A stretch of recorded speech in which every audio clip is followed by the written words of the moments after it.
The following is a non-profit video essay. Everything you're about to see is property of Glitch Studios, Warner Brothers, Disney, and Netflix. Please support the official release. Welcome to the Owl House.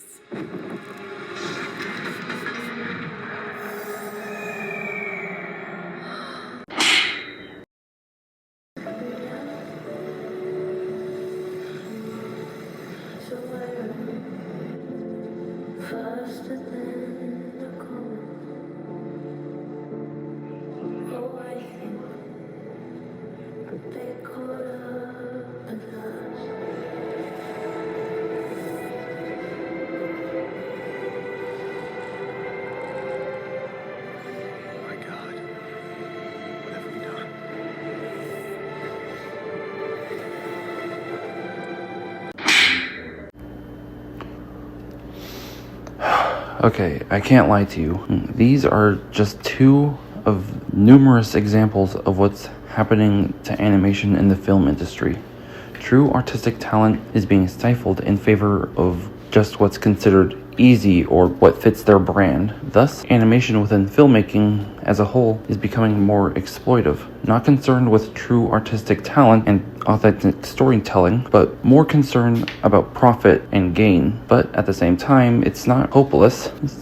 There are numerous filmmakers that are seeking to return to their indie work, especially animators, thus creating a new era for animation through independent animation. Through this video essay, I want to explore with you what's happening to animators in established studios and how the studio known as Glitch is becoming mainstream in response to it, as well as the face of independent animation. Within the film industry, there is a growing concern of big and established studios like Disney, Warner Brothers, and even Netflix manipulating, exploiting, or outright firing animators despite being good at their job. Sometimes even canceling the show.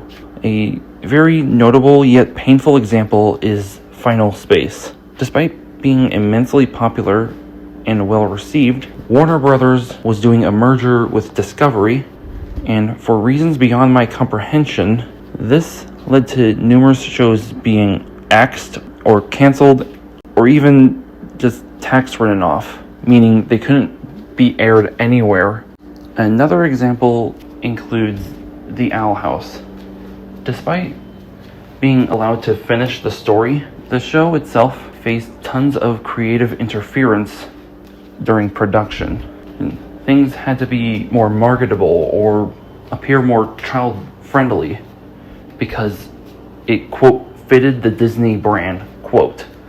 This also targeted the LGBT relationships within the show, eventually causing it to be canceled and shortened into 3 episode finales.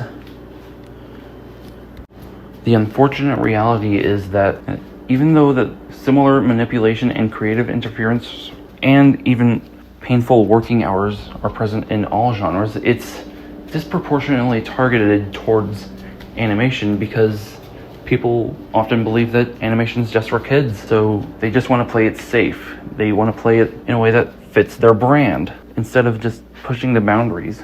This has led to some animators and filmmakers being fired or being forced to quit because it's not their vision. But it's not hopeless either, because there is a new studio out there that's becoming the face of mainstream animation. Now we enter Glitch Studios. It started out very small, but it reached mainstream media when it released their first hit show, Murder Drones. It was simple, yet it was authentic enough to be its own story without tons of creative interference.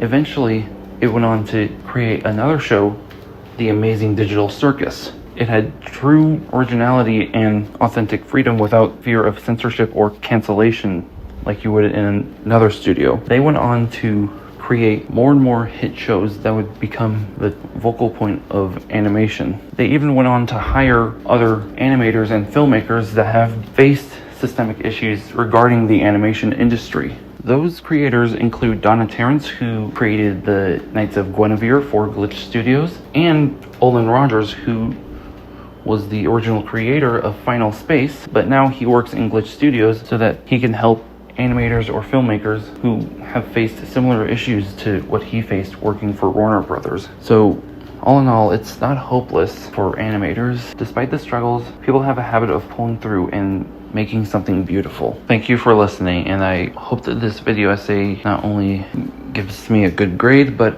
also gives whoever's listening a little bit of hope about animation.